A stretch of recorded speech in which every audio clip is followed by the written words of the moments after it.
Welcome to the Xbox Dadcast. This is a podcast about the Xbox, the upcoming Series X, specifically from the eyes of a fairly casual, mediocre gaming dad.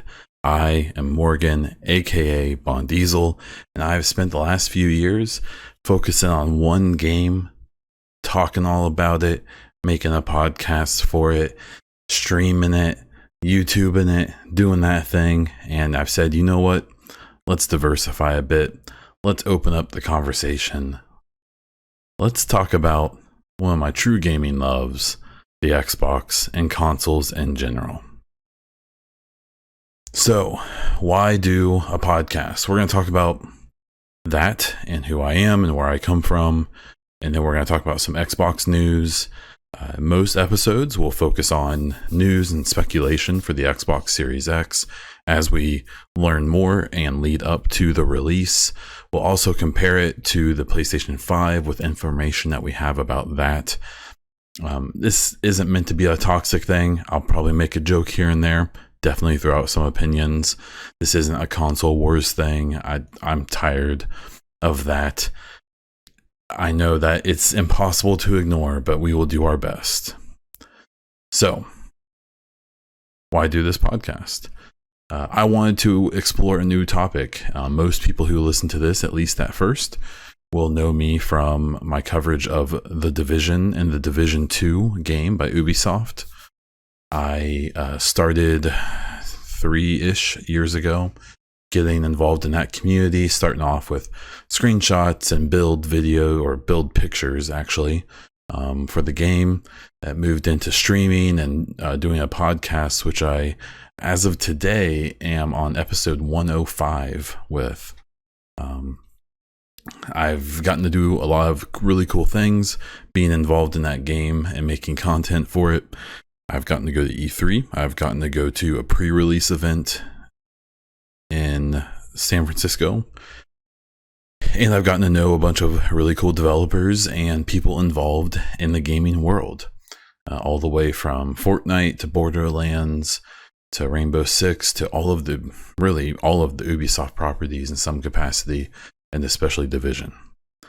But that game has been out for a little bit, and its news seems to be slowing down, and I have found myself way more interested recently and paying attention to what's happening with the next generation of consoles, specifically the Xbox, as a Xbox fan myself, which we will talk about. And I want to talk about it. So here's my outlet. I hope that you are willing to come along with me. I also want to be able to kind of present a perspective that I haven't found myself. I know there's some gaming dad podcasts and things like that, but I think something specific to the Xbox isn't there as far as I know. So I'm going to try to fill that void because that's how I became a dad anyways, right? We got jokes. They're not good, but they kind of exist. So me, I go by Bon Diesel. That's been my tag on Xbox for a very long time. That's what I've done all of my content under. I am a 31-year-old, soon to be 32-year-old husband, father, and lifelong gamer. Professionally, I am a social worker. And in my limited free time with a currently almost 8-month-old, I play games of all types. I do kind of go more towards shooters, some sports games, some racing, but mostly shooters of all types. Like I said, not really into the console wars thing. I've owned every company at some point, though I have been with Xbox since the 360 for the most part. And I actually have a gaming PC as well that I do some stuff on. Real-time strategy games. I'm a big Age of Empires fan. So we will talk about a little bit of PC gaming on this channel, probably specifically like Xbox stuff that has to do with Microsoft specifically. But this will mostly focus on the console side of things. My goal here is to do a non-sensational outlook on the Xbox, its competition, and other gaming topics as they come up. I with the Division, the whole point of me getting involved with that was to kind of call out the BS, to not turn into someone who lies or sensationalizes or makes things up just for attention, to try to give information straight and not creatify it. Unfortunately, it seems like creators nowadays are more focused on sensational lies and things like that, having stupid thumbnails on their videos, and basically doing anything for clicks, even if it means having zero integrity. So we will try to stay away from that. My gaming origins, obviously, I think I'm 31, so like most people my age, it started off with the Nintendo and arcade games. I had an uncle who ran a bowling alley, so I got to spend a lot of time there playing that, all those types of games, specifically a Teenage Mutant Ninja Turtles game from back then, Mortal Kombat, Street Fighter, even some of the shooting games, pinball, kind of getting into a whole different deal there. One of my favorite things that I remember from being a kid, especially in hindsight, is I owned a Sega Saturn, and it was so bad, but I thought it was amazing. I specifically remember, the only games I remember having was, I think Area 51 was one of those like Time Crisis type shooting games, but I didn't have a gun. I just had the controller. And so I remember spending endless time using an analog controller to play this shooting game, and I got pretty good at it from what I remember. That and the NASCAR racing game. Now, this is the same NASCAR game that got really popular in arcades, especially big ones. And honestly, that game was awesome, and I got super good at it. At least I thought I was good. I was probably terrible. I did own a PlayStation 1 and 2. I don't remember much about the PlayStation 1. I think we had some of the, like Metal Gear Solid, some of that type of thing. The PlayStation 2, I more remember, and I mostly played sports games on it. I remember playing Black on there, which a lot of people probably remember. But I mostly remember like the college basketball and football games. I don't think I ever owned Madden, but I loved the NCAA games. Specifically NCAA football 2006, which has the best soundtrack of any game ever made, in my opinion. Look it up. It's not what you think. Every other game of that series, the soundtrack was all the Spirit songs for each game or for each college. 2006 had this bizarre indie ska weird soundtrack, and it was amazing. And then so towards the end of the PlayStation 2 is when I went to college, and that was, it was like in the middle of the PlayStation 2, and that was when I got introduced to my roommate who had an Xbox. And I brought my PlayStation, but the problem was that my PlayStation had no internet connectivity, and his Xbox did, and Halo was a thing. And yeah, so well, okay, so this was the original Xbox. And so it got to the point where in our hallway we had 4 TVs set up in our room with Xboxes hooked up to each one, but there was something wrong where we couldn't hook up like a router and then plug all 4 of them in. So we actually had Ethernet cable. Originally it was running through the hallway to each person's room where we could plug it into an extra Ethernet port. And then we got in trouble. So then we ran it outside of our windows under dirt because we were on the bottom floor, and we like hit it. But eventually that got caught and we got in trouble for that too. Long story short, we were pretty obsessed with the original Xbox and playing mostly FIFA, Call of Duty, and Halo was our big thing. Just so you know, we were on Battlegrounds, and we were rather scary. Then came the 360 and the PS3. This was when I was actually working at GameStop, which I'll talk about in a moment. So I went 360 because I could afford one. If anyone remembers that whole debacle, the PlayStation 3s were insanely expensive, and if I remember correctly, they were hard to get. I remember our stock being very low on them. I actually did own the PS3 for a short time. I think Red Dead Redemption, I want to say I played on that, as well as one of the FIFAs. I think that was it. Otherwise, I pretty much had a 360 at any given time. My employment in GameStop gave me a bad habit of trading in and getting new Xboxes when I needed money and when I had money. So not exactly the greatest moves on earth. But I do remember ending up with a Xbox Elite with a 120 gigabyte hard drive. I'm pretty sure. I think that was like the quote unquote big one. There might have been a 250. I can't remember off the top of my head now. And basically since then, I've been Xbox. I got the Xbox One when it released. I've never owned a physical game for Xbox, or I've never purchased one. I was gifted Assassin's Creed Origins on a disc, and I can see it from my desk. And it has only seen my console long enough to beat it, and then never again. So I'm all in on the digital. I had the Xbox One when it came out. I pre-ordered the One X Scorpio when it was available. Got it, ended up giving away my original Xbox One to a viewer of my Division 2 content and stream. And that's where I'm at. I mentioned my GameStop employment. So for 3 years in college, I worked at GameStop, and shortly after, for about 6 months after I graduated, I had a great experience. I happened to work at one of the stores in the Midwest that was one of the better grossing stores. So it sounds like my experience with GameStop was a lot better, probably because I was at one of the best selling stores in the country. We had plenty of hours all the time. We got treated really well. Our regional was super nice. We got free food and got to host tons of events, and it was honestly a ton of fun.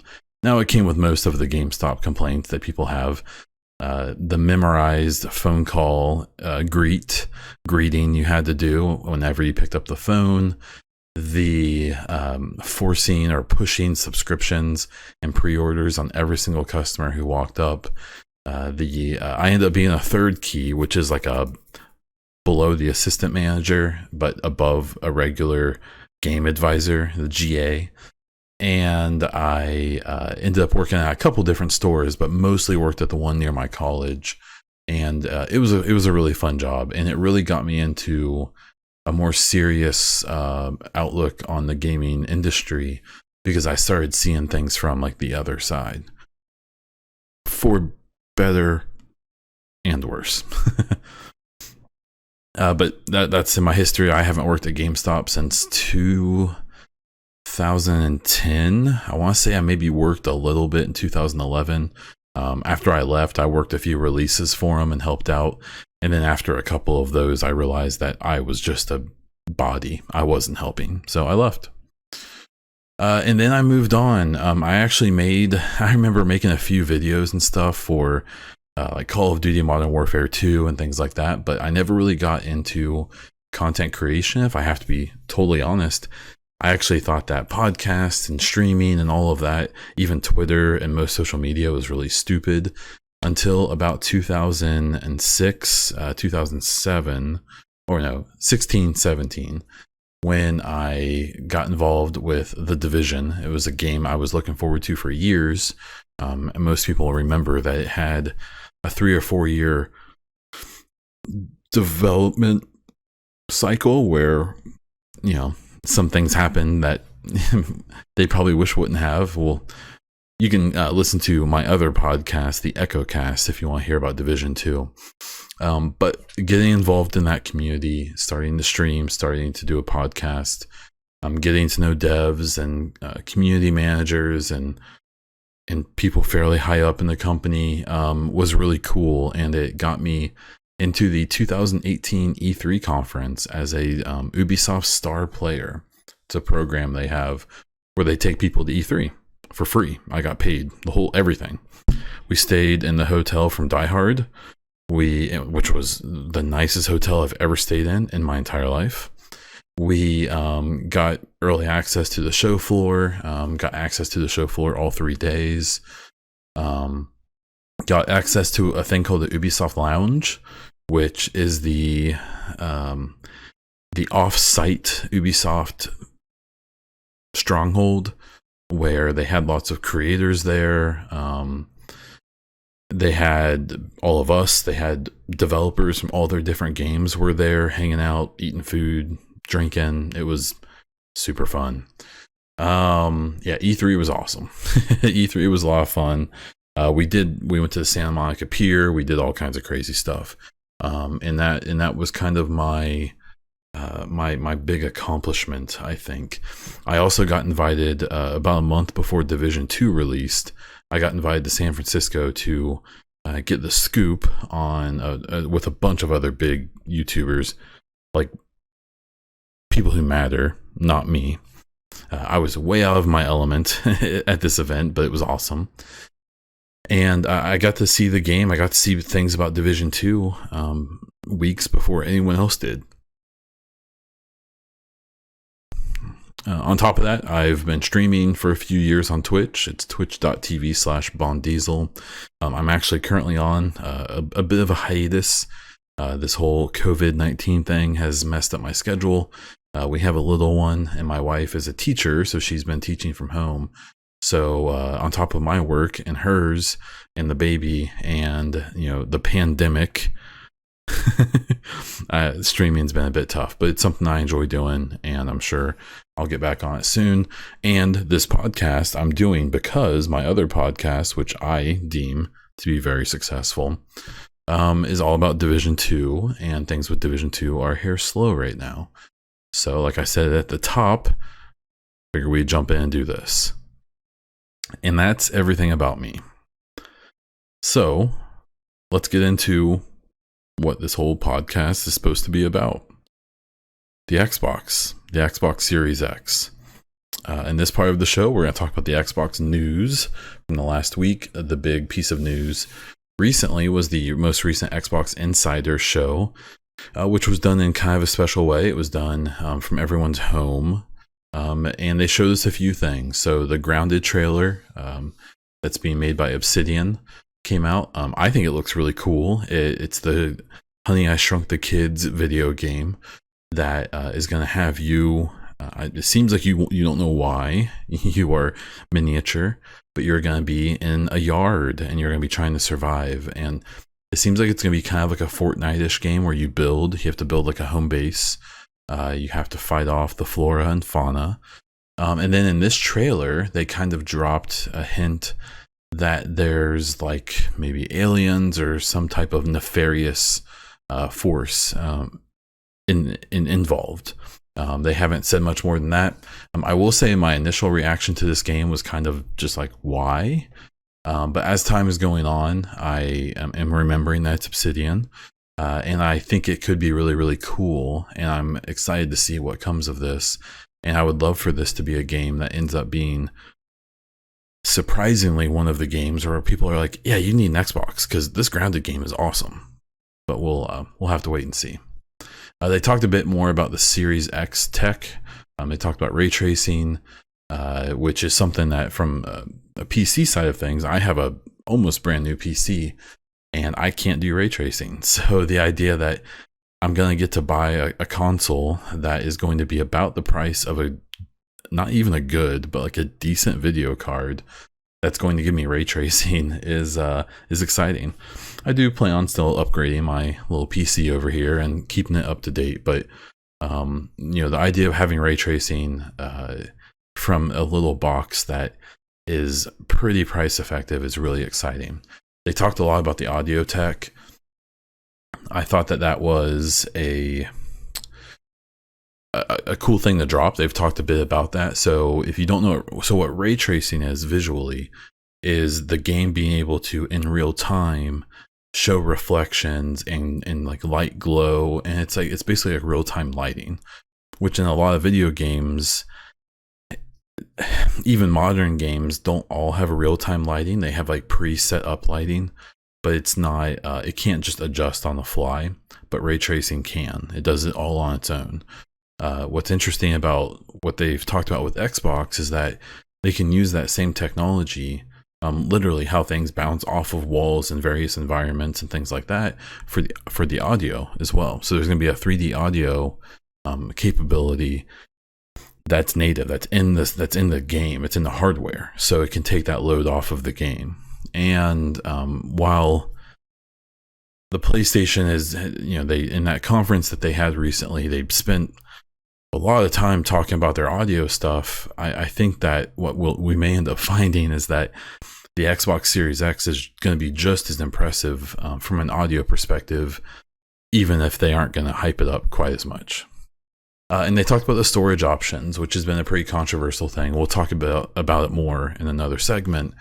But they basically pointed out that you can still play Xbox One games off of a USB 3.0 hard drive that you just plug into USB.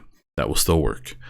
What they did point out, though, is that if you want to play an Xbox One X or Series X enhanced game, or a game that will eventually, they're going to have games that are eventually Series X only, you'll have to have it on the NVMe SSD, which is either internal, or they have a expandable slot that's proprietary from Seagate, where you pop in another terabyte. But what the advantage of that is that that's essentially like hooking another SSD straight into your motherboard.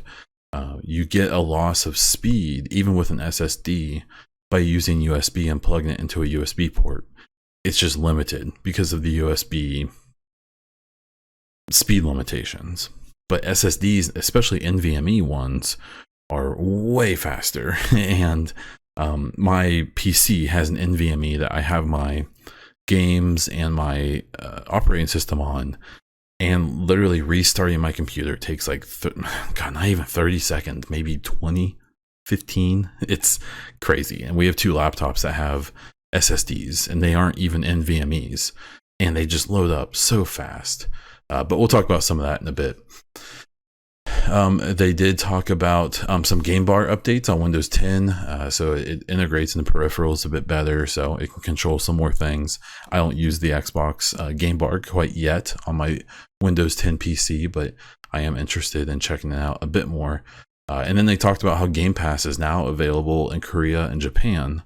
And the Game Pass, one of the major games it's going to have now is Journey to the Savage Planet. So them releasing Game Pass to Korea and Japan are a big deal, especially Japan, because if you know anything about the industry, you know that Xboxes are kind of an afterthought / joke in Asia in general, but especially in Japan. Sony owns Japan. Kind of makes sense regionally. That's where they are from, and that's where their home audience is. But it seems like this putting Game Pass there is kind of a way to reach out a bit. The Journey to the Savage Planet is a game I have not played yet, but I've seen it's been reviewed really well. I do remember for a hot minute there was a kind of controversy about the name, calling it the Savage Planet. There's some racial implications and to some people. I didn't think of it that way. I'm pretty sure the developers didn't either. Maybe it's a conversation worth happening. But what I think is more worth talking about is that it's a really cool looking game. I definitely plan on downloading it and checking it out finally, because I've seen various reviews from like Skill Up and other places, and I've even seen like Funhouse do some playthrough stuff on it, and it looks like it's a really creative, kind of fun game, and I suggest checking it out. Now, the Xbox Insider had some more stuff going on. This was about as much as I was able to watch before I had to get to work, and I took some notes on it. So if you want to check out more of the show, I suggest, I believe Xbox has their own recap of the show, or you can just go watch it because it's awesome. Moving to a kind of a speculation and opinions part of the show, I want to kind of talk a little bit about what we know about the Series X so far and what we kind of know about the PlayStation 5 and how I think things are going to play out from like a specs point of view, from games, from like advertising and things like that. So with the Xbox, we have some pretty stark numbers. We know right now that the raw GPU and CPU numbers edge out the PlayStation by a little bit, but I would say a significant amount when it comes to those things. The memory I believe is the same. The actual RAM, if you know that. The controllers has become a topic this week. So we know that the Xbox controller looks like it's essentially the same. It looks like the build quality is a little bit different. It looks like they made some minor changes to the triggers and stuff like that. And then there's a new sharing button on it. But it's still going to have removable batteries, which is a point of contention for some people. The Sony is dropping the DualShock branding, which honestly blew my mind. And they're moving to DualSense, which is very sensual. And its big thing is that it's still going to have the touchpad from the PlayStation 4, DualShock 4. It's going to be USB-C now, so is the Xbox. And it looks like a Stormtrooper helmet. It's black and white. I've seen some interesting takes on this. I do think it is kind of more provocative that Sony is changing up kind of the shape of their controller. If you haven't seen it yet, it basically looks like an Xbox One controller, except the sticks are in the wrong spot. And then it has the touchpad in the top middle and the little light bar still. But it's meaty. It's fatter now, like the Xbox controller has been for a while. And it's interesting. I guess if you can't beat them, join them type of thing. The big thing about the big difference now is that these DualSense controllers have a mic on board. And from an Xbox fan point of view, when I saw that, my eyes perked up, my eyebrows perked. I said, "Oh boy, you guys have no idea what you're doing." Because for any of my fellow OG Xbox One fans, you'll know that the Kinect was also a mic. And I haven't heard it in a while, but man, there was a good few years there where every single doofus and every kid who had their Xbox set up in their living room, every single time you'd be grouped up with one of these people, you would hear the conversations of every single person in their house, whether it was mom screaming at the kid that you were playing with. I once heard a domestic dispute because someone who was in my group was ignoring help and taking care of their sick child to play the video game I was playing instead, and their wife was screaming at them at the top of her lungs. I was actually streaming during this. If you're curious about that clip, I might be able to dig it up, but it was one of the more awkward moments of my creation career. And so I hope people realize is that if you put a mic into every single controller for the console, it's gonna be interesting. Because sure, you can mute them. You can mute yourself because there's some privacy concerns too. I'm not as worried about that. We're all carrying around a smartphone that listens to us all the time. At some point, you just deal with it. But I'm really curious to how that controller thing's going to work out. I'm also really curious about the form factor of the actual system. So we know that the Xbox Series X is kind of a monolith. It's this tall, rectangular, kind of small format. Essentially, it looks like, I think Corsair makes a PC case that looks kind of like this. It's like a tall, like small, skinny tower. It's really good for cooling and things like that. And obviously they've been able to fit a ton of power into it. And it's basic, right? I like it. I think it looks great. Nice and simple. So now that we've seen this Sony PS5 controller, I am kind of scared and very interested to see what the actual system is going to look like. I think that pizza warmer dev kit that got released long ago, well, I don't think it's going to look like that. I think it's going to look more like that than it won't. And I think that they're going to go heavy with like a black and white theme, probably some like blue LEDs on it. And I am curious. People who like PlayStation are going to hail it for being revolutionary and futuristic and super cool. People who love Xbox are going to poop on it no matter what. And people who are neutral, I think it'll be interesting to see that reaction. And then PC gamers are going to think it's all useless anyways, because they can make a $200 PC that runs, I don't know, Quake. But yeah, so the form factor, I think, of the PlayStation 5 is going to be loud is my guess after seeing that controller. I think they're going to try to basically do the opposite of Xbox and make a very loud and very in-your-face design to kind of set themselves apart. But we'll have to see. When it comes to games, we really don't know, as far as I know, about any exclusives for the PlayStation. For the Xbox, we know that there won't be any true exclusives for a while. That they're going to do kind of a soft move to a next gen, where if you have a Series X, it's going to pump up those games either because they're designed specifically for the Series X. If you remember the switch from the Xbox One to the One X, there was a patch put out for a lot of games just to bump it up for the One X. That's what I'm expecting from mostly third parties and a lot of first party, obviously, with Xbox for the Series X. But even if an Xbox One game or even the old Xbox and 360 games aren't enhanced, the game's actually going to enhance it itself. The console will, which is really cool. So right now we know we have games coming like Halo Infinite, which will release on all of the Xboxes, but will, I assume, be the best on the Series X. And we know about Hellblade 2. Hellblade was a game I only actually played about 6 months ago. It might not have even been that long. And I freaking fell in love with that game. I think that game, with a expanded budget and with what I hope Microsoft has given Ninja Theory, I would love to see it genuinely compete with God of War and its sequel. The original game, I think, was a little basic.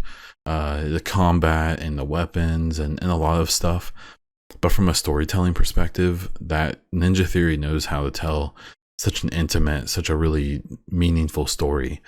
And I think if they can take advantage of the now being owned by one of the biggest companies in the world, I hope that we see them take that formula and just go with it. And I think Hellblade 2 could end up being one of the big selling points of the Xbox Series X, and people don't realize it yet. But we'll have to see. But other than that, we don't know much. There's obviously we'll probably get a new Forza game. There's some rumors about a new Fable game, which actually I do think would be a pretty big deal. Not my favorite series in the world, but I do recognize how important that was to a lot of people. And I'm really hoping that the next few months is going to bring some big surprises, because I think right now, when it comes to messaging, which we'll talk about here in a moment, I would say, I genuinely believe at this point, Xbox in this PR game is winning significantly over PlayStation.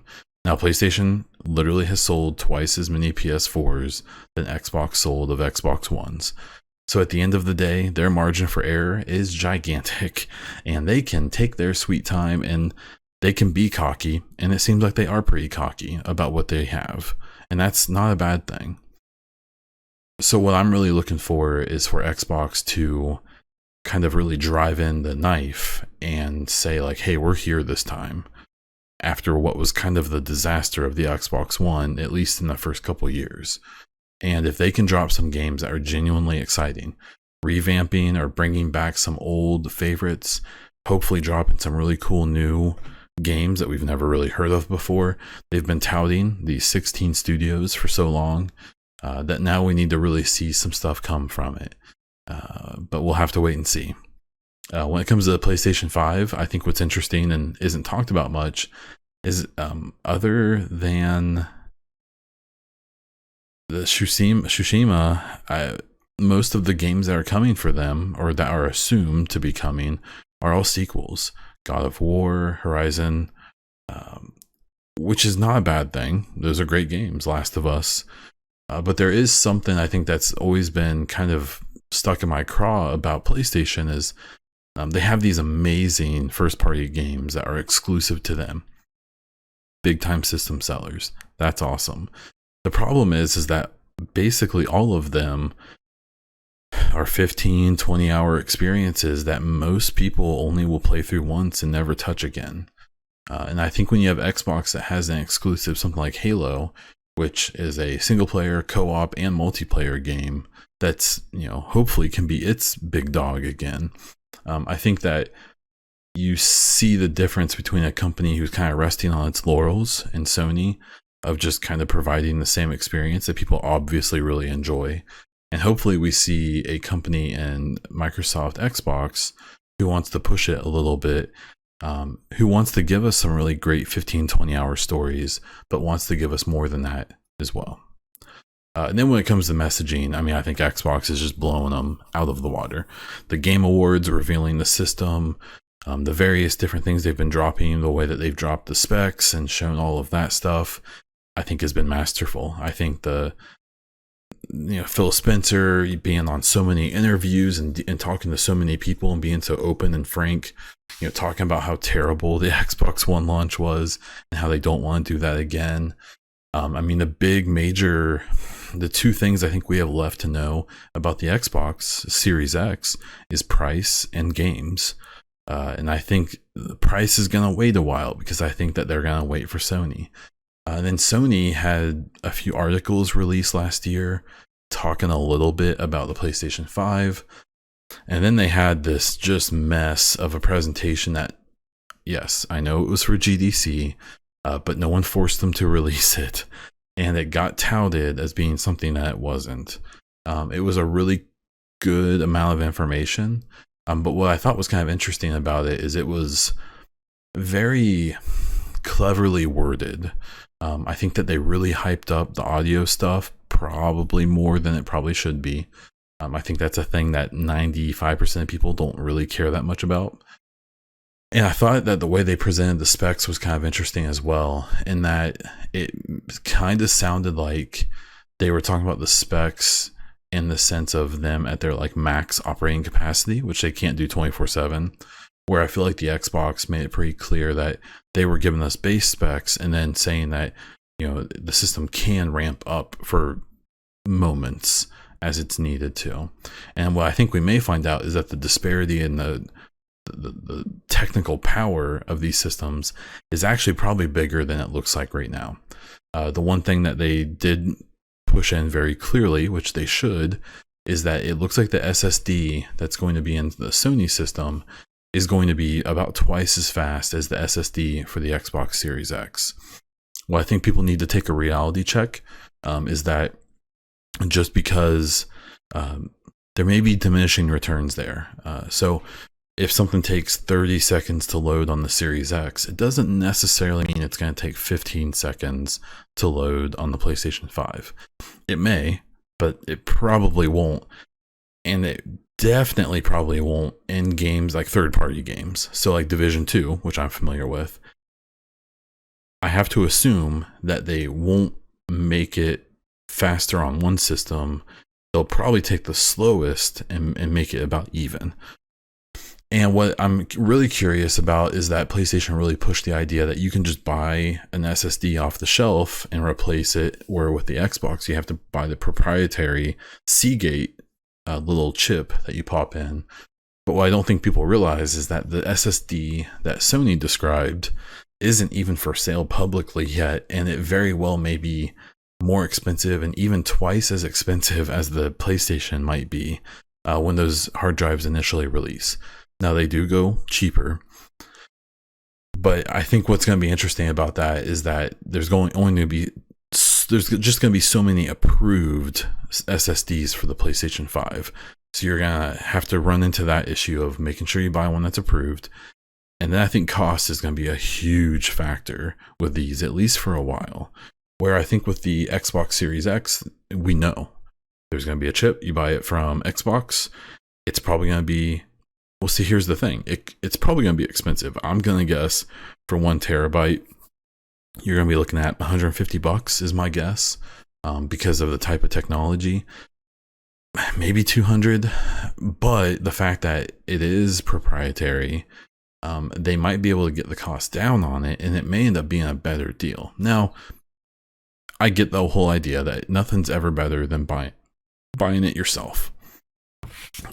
I'm not trying to shill too bad here, but what I am really curious about is how this is going to work out. Because right now people are looking at the fact that you can buy your own and the speed of the PlayStation 1.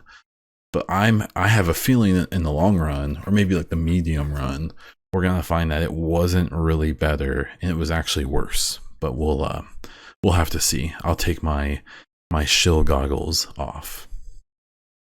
And that's kind of what we have to talk about for this first episode. This is where I would normally talk about listener questions. So if you have any questions, please check me out at Xbox Dadcast on Twitter. You can also check me out at Bondiesel. I do have a Discord, which you should be able to find a link here somewhere, or if you check out the Twitter pages, it should be posted there. You can also check me out on my stream and things like that. But before that, please take a moment to rate this podcast and leave a review. It helps me get noticed. It helps other people see it. There's lots of Xbox podcasts right now, and I would love to bounce up those charts a little bit. If you want to support this podcast or my other content, please check out patreon.com/theechocast. I am Bondiesel on Twitch, twitch.tv/Bondiesel, where I stream a few times a week when I can. And that's what I have. So until the next time that I talk to you, be good, game on.